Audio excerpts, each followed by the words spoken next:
Do you have plans to go camping this weekend? You should, because it's National Go RVing Day on June 8th, this Saturday. On this week's Grow Camper podcast, Janine and I are visiting with Monica Geraci from Go RVing and the NRVIA. So stay tuned, and she's going to tell you all about it.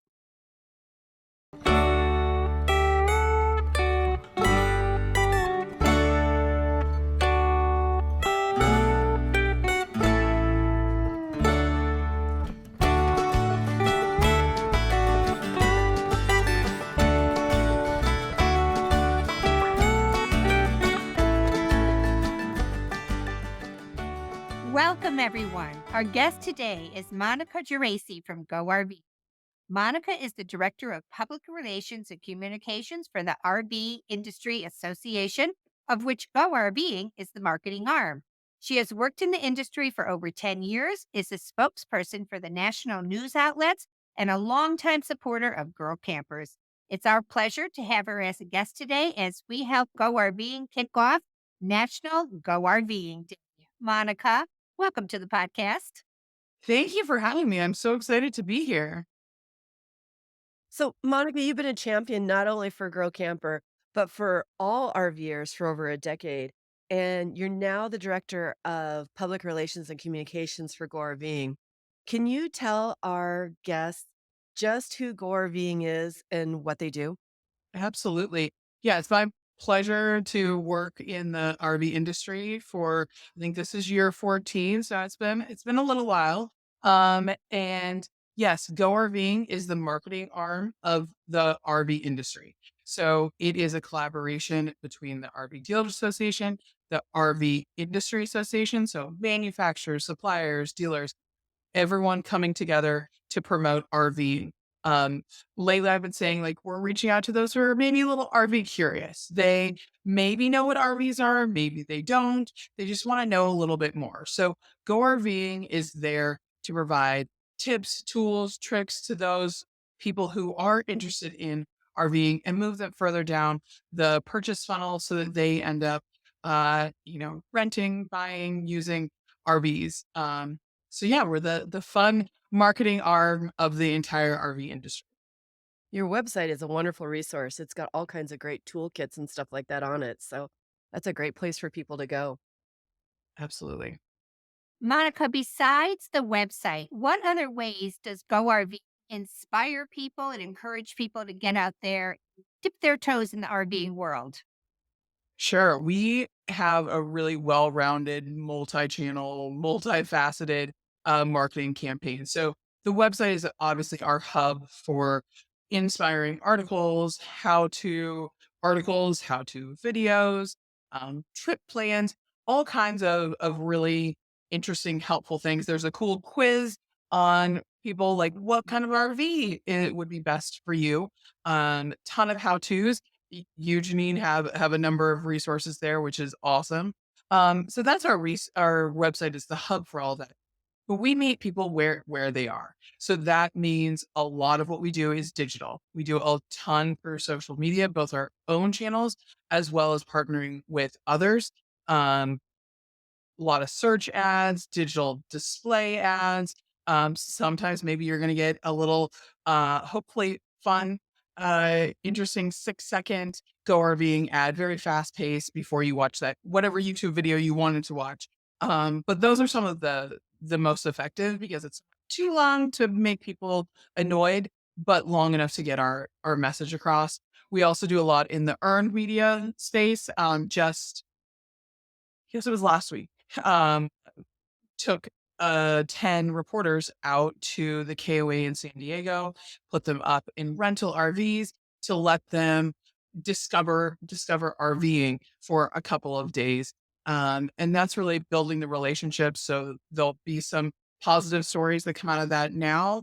As well as down the road, we're just building these relationships with reporters so that when they want to write that RV story, they know who to come to, and also they have a basis of knowledge. So we do a whole wide variety of things to meet people where they are. You Very know, cool. COVID inspired so much interest in RVing that like within the industry, and I've been here 15 years. Lisa's a lifelong camper and owns everything from a class B to a fifth wheel. There isn't an RV she hasn't owned. We are we are RV people. So seeing all this influx of new people coming into the RV world over the last few years, I'm wondering what kind of impact that had on Go RVing. Like you had to meet all of these needs for the new people, try to keep the old people satisfied who were champing at the bit a little, like, well, all these people in the campground. Do you see things leveling out now? And what about all the new people that came in? Have they stayed or is there, a decline happening? Yeah, so lot there. So let's see. What we did for these new RVers coming in. So our again, where Go RV operates is all those people who are at the very top of the funnel, the awareness. And we want to push them further down the funnel. Like, here's what RVing is, and then get them to that purchase point and that RVing point.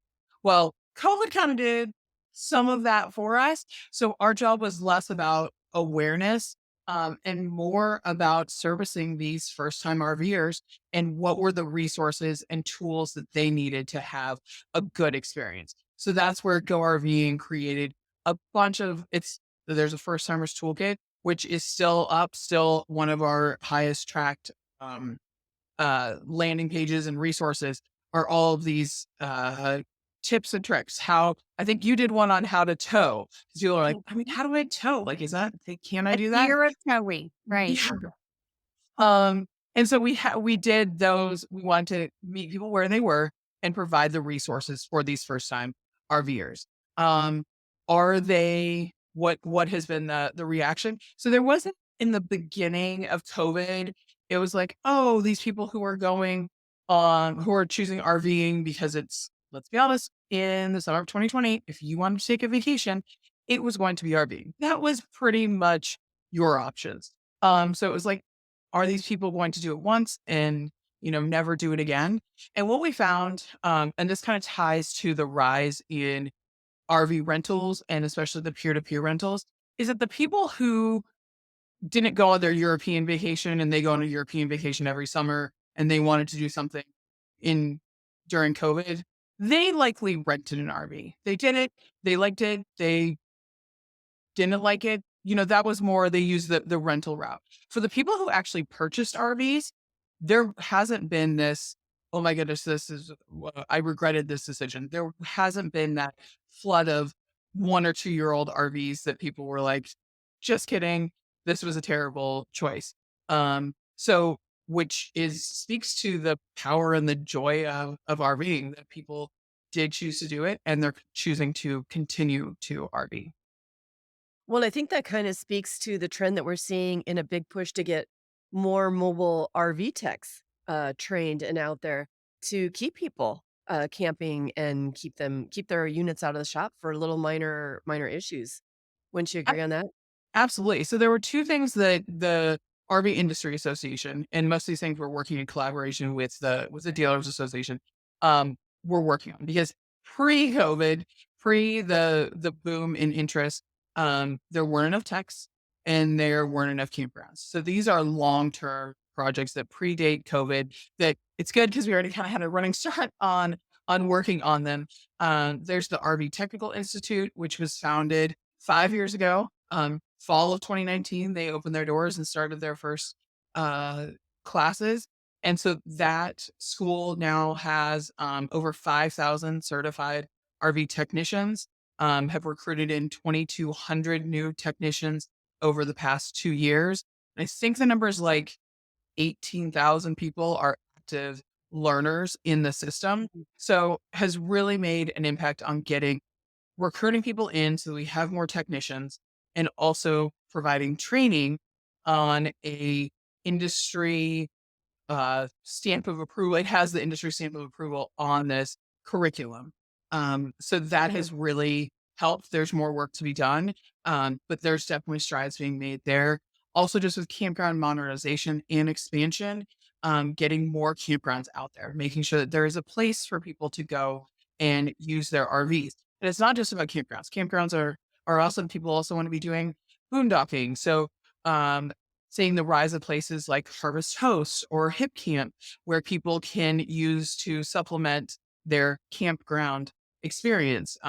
It's not all one or the other. People want a mix of experiences. So there's definitely been improvement made there as well. So, Monica, we were talking a little bit about the rise in RV techs and the RVTI. They also have some women-specific classes where it's women only that are going on, right? Absolutely. So this is a collaboration between the RV Technical Institute as well as the RV Women's Alliance. The RV Women's Alliance is very near and dear to my heart. I'm a founding board member of that organization that has was also founded in 2019, about 6 months before RVTI. But so those organizations have come together to offer these women only classes. Because what we found is that women feel just slightly more comfortable, don't feel like they're going to be asking maybe a dumb question, which isn't necessarily the case. Like we have plenty of women in the normal classes, but it's just added an extra level of comfort. And these have been highly popular, very successful. There were, I think we've done almost 10 of them now. I think it's just shy of 10. There was one just this past week in Elkhart at the RVTI headquarters. So these have been done across the country, trying to make sure that they're accessible for women wherever they are. So those are the in-person classes, but then anyone can take the uh, self-paced online. That's what it's called. It's the online program. Which if you have your own RV, if you have access to your own RV, that you can be taking the class online and then go out to your RV and like test it out there yourself. That's really an optimal situation for that. So there's lots of options for women who are looking to either be able to get some side money, be a mobile tech, have some additional income coming in, and also just knowing their own coach better. Yeah, and I think the next class probably coming up is in when the Hershey RV show is going on in September. Exactly. So, Yep. great I always opportunities there. I always really look forward to the Hershey show. It's sort of the kickoff. I think it's an insider thing more, and the rest of the world may not know that Hershey is the kickoff where we get to see all the new models of RVs. It's where the manufacturers are bringing the next season's models, and it's followed by industry days out in Elkhart like 2 weeks later. I love going to that to see what's been happening in the workshops across Elkhart. So I'm wondering from a manufacturing standpoint, Monica, if you see any trends happening and if RVs are getting smarter. Oh, absolutely. I was just in Elkhart yesterday? Yesterday.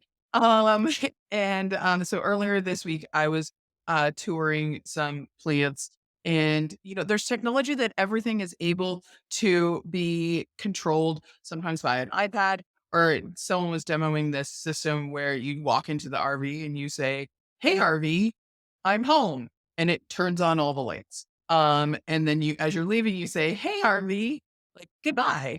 And then it turns off the lights and it said something along the lines of "Goodbye, hope to see you again soon," or I don't remember Mm. exactly what it said, but it's like the I'm not gonna say, "Hey, Goo," because I have a thing right here that will then try to answer me, but Yeah. it's like all our virtual assistants, and that technology is definitely coming to the RVs as well. I know. I thought it was very cool that there are several, and this is a couple years old now.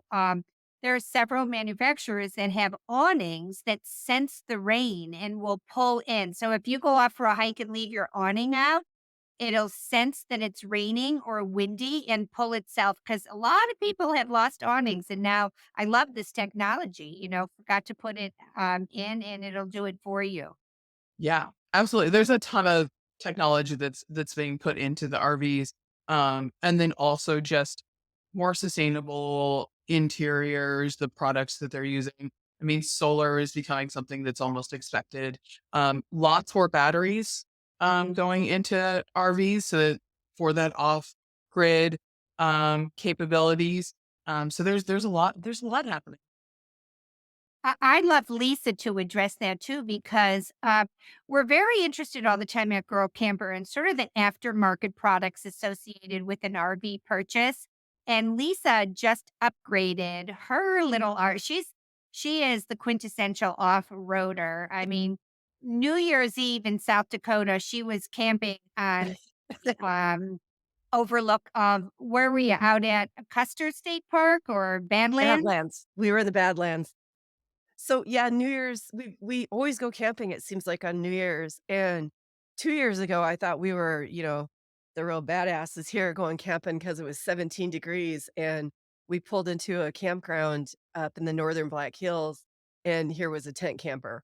So, kinda, yeah, had my comeuppance, but God love them. And then this year, we love to camp over it's called The Wall, which is one of the number 1 boondocking sites in the country, and it overlooks Badlands National Park, and it is absolutely beautiful and stunning. So, overlanding, boondocking, I love doing that, and when I competed on RV Unplugged, this past January and we had to be off grid for 3 weeks, I definitely upgraded my solar system, thanks to Go Power and put in a 300-watt, lithium battery, or amp hour, 300 amp hour lithium battery and added 400-watt solar panels, and that kept me powered the entire time, which was awesome.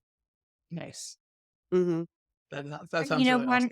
One of the things I find fascinating about all the statistics that Go RVing has, and I'm always like tapping into you guys for these things.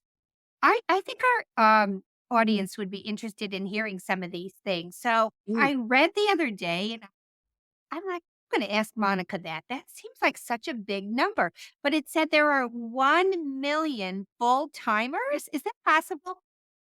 So I'm actually going to set the record straight on that number because that Thank is a you. number that floats out there. And per our research, so we did a demographic profile, and I'm very interested to see if this has changed over the past 3 years. But we did this really super in depth with Ipsos.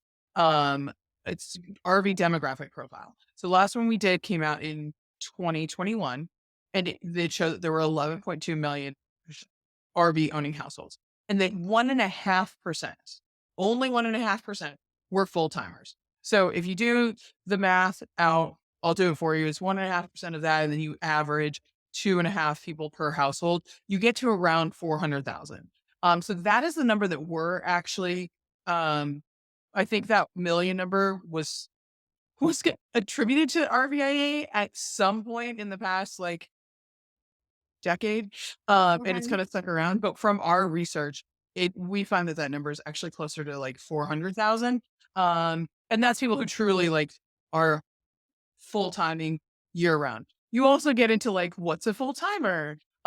Because some people Mhm. think someone who snowbirds, you have a house, but then you go somewhere for six Mhm. months, that's full timing. We don't consider that full timing. Like you're a snowbird. You've got a house Mhm. and you're doing RVing Right. for 6 months out of the year. But for people who have like sold the house, they're like, this is what we're doing. This is where I live now. We found that is 1.5% of all RVers.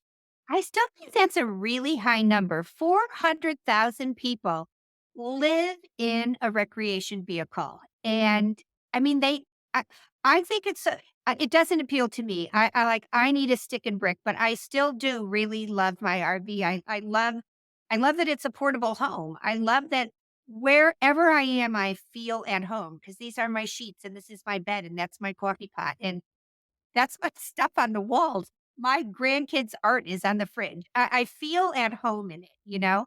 Um, Living without a stick and brick is something that has never appealed to me, but I am staggered by that number and the amount of people.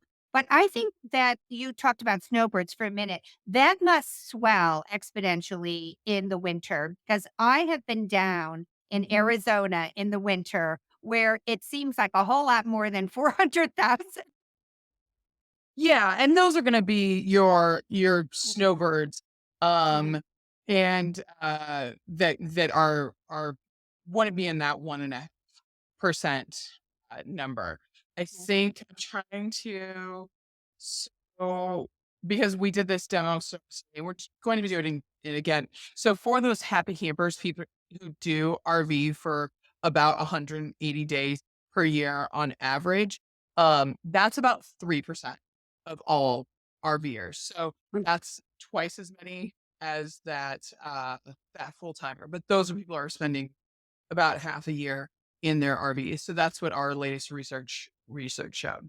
But again, that's a lot of people who are, in a campground for 6 months. When you think most people, the average amount of time that the average RVer, and again, I hesitate to say average RVer because I don't think there's such a thing. You can like throw all the data together and be like, okay, well, this is the average, um, you know, usage and age and all of that. But there are so many different ways that people use RVs, how much to use them. But if we did have an Mhm. average, it's 3 to 4 weeks. And so they're using a campground and maybe not even a campground for that full time, compared to someone who is snowbirding and or just doing extended travel. Not everyone who uses it for 180 days or more or less than that are necessarily snowbirds. But they're using the campgrounds a lot more than someone who is using it just for those few family vacations. Well, and like we use our fifth wheel is basically an auxiliary home. So when my in-laws come, that's what they stay in for a month or 2, and it works wonderful. Lot cheaper than building something for them. For sure. So And And, then you just have to use it then, and then it's your vacation home for the rest of the year. for the rest of exactly. the year. And we've been Mhm. talking a lot about that at Girl Camper right now because I've made a change in my own life and become a seasonal camper for the first time. This is my first year at a seasonal site. And I don't want to get away from RVing. I don't want to get away from weekends at the campground, but I also don't want to tow long distances anymore. I've got 3 new grandbabies and I want to be someplace close and I want to make it easy and convenient for them to come down. So I feel like with Lisa, like in your Montana, using it as a guest house in your backyard, Mhm. when you're going with a seasonal site in a larger RV than I would normally, tow myself, it's an opportunity to kind of have a second home without having to go really deeply invested financially in a second home. Yeah. Do you see, Monica? I have no idea what these numbers are, but do you know what percentage of people using campgrounds are seasonal users? Is that a growing trend? I think anecdotally, I can say that that likely is. We don't have any specific data on the seasonal RVer. Not in those terms. So, like I said, the demographic profile, it's in the field right now. The next one, maybe I didn't say that. If I didn't, I'm saying it now. We're gonna have all this new data later this year. An update to this study we put out in 2021. And it definitely looks at how people are using their RVs. One of the categories wasn't specifically like a seasonal camper, but that's definitely something that I'm going to be on a lookout in this data for. Yeah, it would interesting for me to know. I've obviously been in campgrounds for a dozen years now, and I always used to look at seasonal sites and think, why would people do that? Now I completely understand why people would do that. You don't want to give that up. And there's stages of an RVer's life, and so it's just a new manifestation of something that we love. So before we let you go, Monica, I have to ask you yourself, as I know you're a mom of 2 sweet girls there, and you and your husband are very busy in those active years with your kids. Do you get to RV yourselves as a family?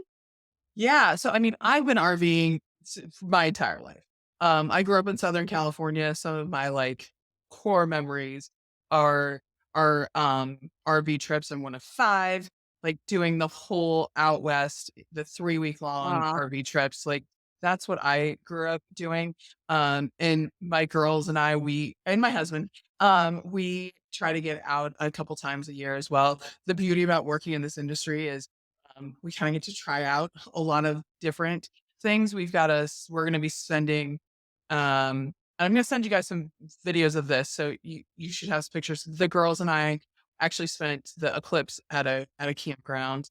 And then Aw. Labor Day weekend, we've got a whole, family trip coming up.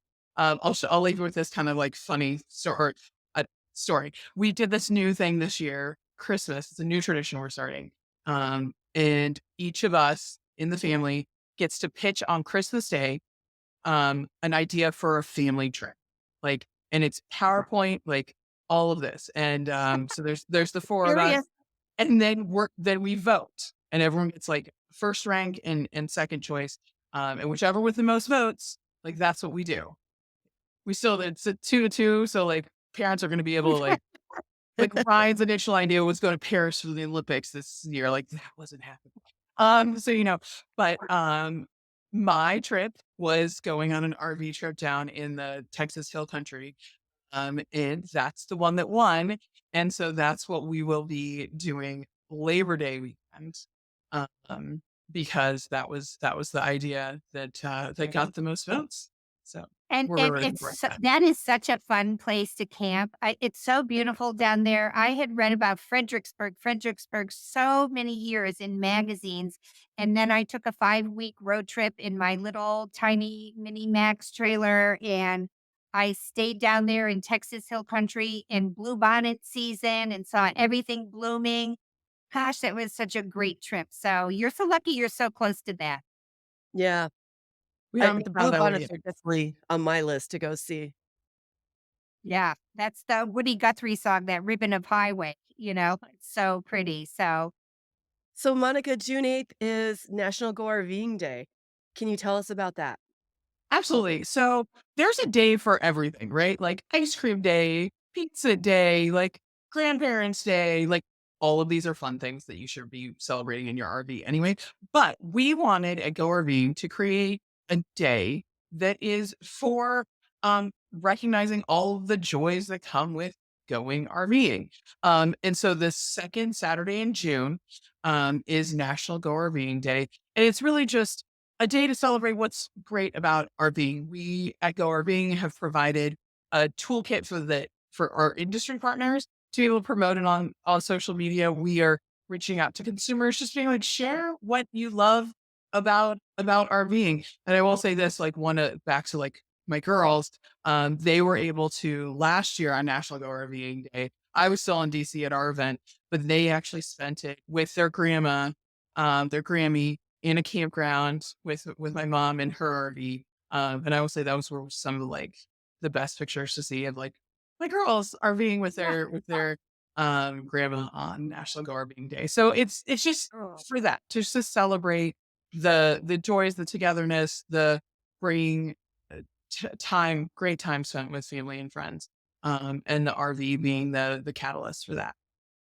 Very well, cool. we certainly love the idea of 3 generations of women camping together here at Girl Camper. Like, I love you gotta bring them up right from the beginning, and we keep talking about this. We've got to do a grandma camping day or a bring your niece or, we gotta bring those youngins in more. So, I mean, I grew up in a camping family, and, it just never left me. It's the best memories, and, I think it's more important now than it ever was because we need to get kids off screens and get them outdoors Well, where and the sky is green.